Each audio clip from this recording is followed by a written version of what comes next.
Odlično, nastavljamo dalje. Iznenađujuće na toliko loše meteorologije, dosta se zgusno prometu iznad Gornje Stubice. Nakon dva nastupa pripadnika Hrvatskog ratnog zrakoplovstva ovdje su stigli iz zrakoplovne baze Lučko, pripadnici Ministarstva unutarnjih poslova, a imamo zadovoljstvo pratiti nastup zapovjednika Kristijana Kraljića.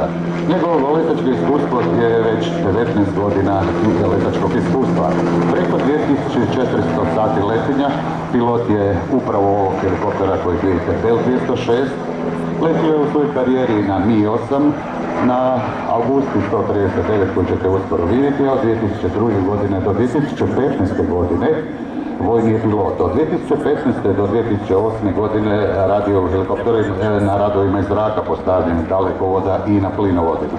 Od 2018. godine pilot je Ministarstva unutarnjih poslova. Kratki opis svih elemenata koji Bellu 206 omogućuju let na maloj visini. Ono što ste do sad mogli vidjeti je manevar brzog zaustavljanja i naklon publici. Okretanje u letenju je već proteklo, znači i bočno skretanje i penjanje u spirali. Uskoro se očekuje oštri zaokreti, tim govore o kretanju oko noge. Zapovjednik Bella 206 Ministarstva unutarnjih poslova, Kristijan Kraljić.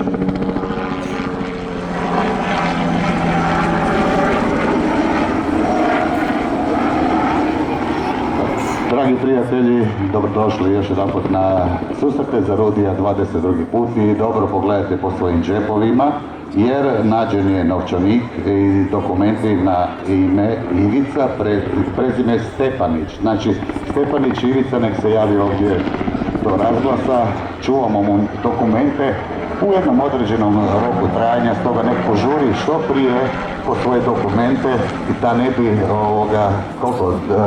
jedan sat pive, da, otprilike. Uglavnom, šalu na stranu, nađeni su dokumenti na ime Ivica Stepanić koji će biti ovdje kod nas, stoga dajte obavijest što prije.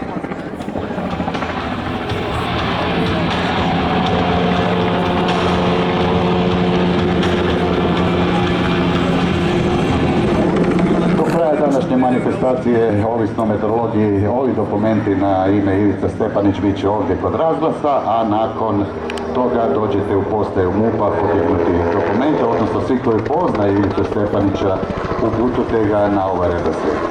I dalje uživate u nastupu Bella 206 Ministarstva unutarnjih poslova, kojim zapovjeda i upravlja sa svim vještinama Kristijan Kraljić.